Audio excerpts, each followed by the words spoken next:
Thank you, Mr. Speaker. And as I mentioned in the introduction in the gallery today with the healthcare professionals that are here, I just thought I would highlight some of the people that are here. They've come as far away as Nelson, come from across the lower mainland, across the island, include many doctors, family doctors, radiologists, surgeons, naturopaths, other people, for example, traditional medicine, many nurses from across the thing, occupational therapists, physical therapists, and so many more. And there is many outside as well. And they've all come here today because they have a concern with Bill 36. They have a concern with our healthcare system.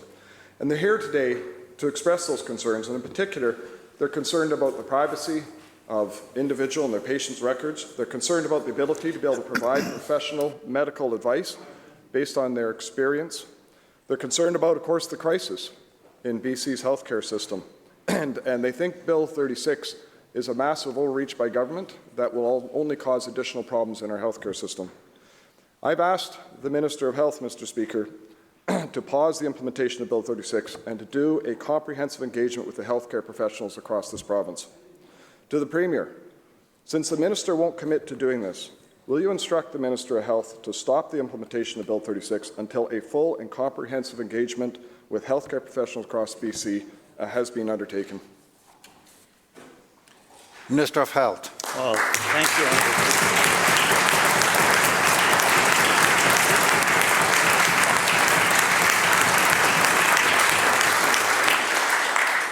you. Bill 36, Honourable Speaker, represented the first major amendment to the Health Professions Act in 3 decades.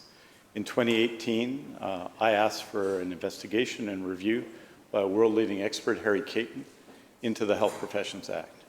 Subsequent to that, members of the New Democratic Caucus, myself, members from the Official Opposition Caucus, members of the Green Caucus, came together to review that report and to make recommendations, all of which were reflected in Bill 36. That process involved extraordinary public engagement. More than 4,300 people participated in that public engagement, 71% of whom were health professionals. Subsequent to that, we had an engagement with First Nations, because in the midst of that process, we had the in plain sight report, and we had, Honourable Speaker, a significant requirement under reconciliation to engage with First Nations.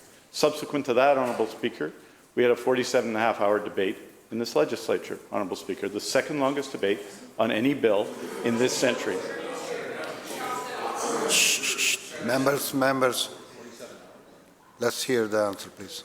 Minister will continue. The legislation protects patients, empowers patients, Honourable Speaker, provides protection when people bring forward complaints, Honourable Speaker, including supports, Honourable Speaker.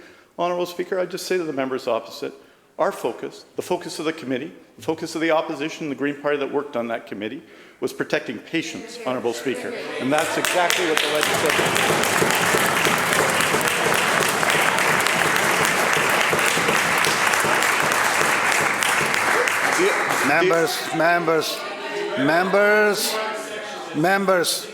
Members will come to order. Minister will continue. Honourable Speaker, I can tell you that the consultation we did, unprecedented in the history of the province, did not involve people yelling at each other. Honourable Speaker, I would say this, Honourable Speaker, that the concerns raised by the Honourable Member, including concerns about access to patient records, reflect areas that are absolutely unchanged from the present legislation. And I suggest in his decades in the legislature, he might have raised those concerns if he'd had them at the time, Honourable Speaker. The fact of the matter is there is no change when an independent investigator investigates, for example, a concern around sexual abuse. They have a right under limited circumstances to access patient records. That's what it is now. That's what it will be after Bill 36 is proclaimed.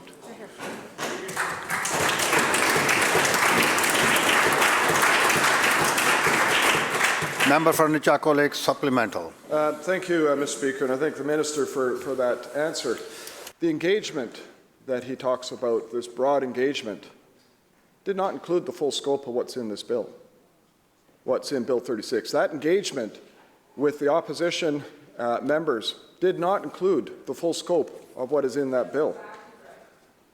There is a crisis in our healthcare system today These professionals have taken time out of their profession, away from being able to provide the services. They've taken time away from their family. They've traveled across this province to be here to express their concern, because they have a legitimate concern about our healthcare system in the province of British Columbia. They have a legitimate concern for their patients.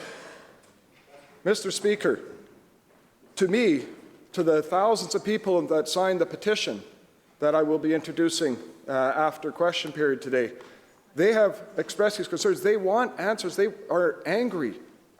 And I can tell you, the health professionals here, they want to be part of the answer. They want to be part of being able to provide better services. They don't want this government to be making them an enemy. So, Mr. Speaker, two parts to this question. The first is an ask of the minister to meet with these healthcare professionals that are here and the ones that are outside to be able to answer questions that they have around this. But most importantly, Mr. Speaker, there is a large list of questions that these healthcare providers have gone through. This is a very large bill. They've gone through it in detail.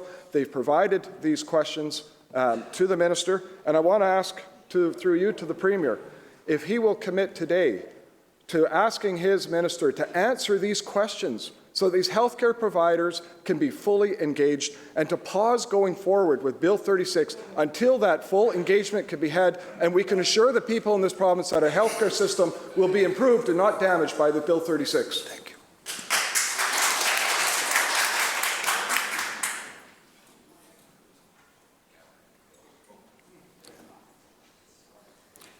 People in the gallery, please be careful. Don't make any responses to any questions or answer. Minister of Health. Honourable Speaker, this piece of legislation, which reflects the recommendation of the In Plain Sight report, that reflects the recommendations of the all-party committee that reviewed it, Honourable Speaker, takes a proactive approach to the elimination of discrimination in our healthcare system. Anybody who read the In Plain Sight report and doesn't think that action should be taken urgently, and this is action that's been taken after 5 years of consultation of thousands of health professionals, Honourable Speaker. And my strong view is, Honourable Speaker, my strong view is that a bill that empowers the public, that says when there's a contrary action, not when there's a complaint, when there's a contrary action, that there should be transparency for patients in our province. That's long overdue, Honourable Speaker. When you have a bill, Honourable Speaker, that takes proactive action against discrimination after the In Plain Sight report, after a significant consultation with First Nations under both the reconciliation provisions and the In Plain Sight working group, Honourable Speaker, that it's time to act against discrimination in healthcare. It's time to act to protect patients. It's time to act, Honourable Speaker, to bring the bill in the 20th century. That is why we did 5 years of consultation, Honourable Speaker. And when we had those meetings together, Honourable Speaker, the opposition parties and ourselves, it wasn't one side yelling at the other side, Honourable Speaker, one side trying to prove that they can be more objectionable than another party, Honourable Speaker. That's what we did in BC. We put together a system of... Members will come to order. Members will come to order now. Members, please. Minister will conclude. Honourable Speaker, all of that consultation took place, I think, in an atmosphere of respect. 5 years of it, thousands of health professionals, full involvement of the opposition, full involvement of Indigenous people. We're proud of the legislation, Honourable Speaker, and we're going to continue to work on its implementation. Since we passed the bill, there's been more than 50 meetings, Honourable Speaker, with representative groups. We're going to continue to do the work and continue to improve protections for patients and the regulation of health for health professionals in BC.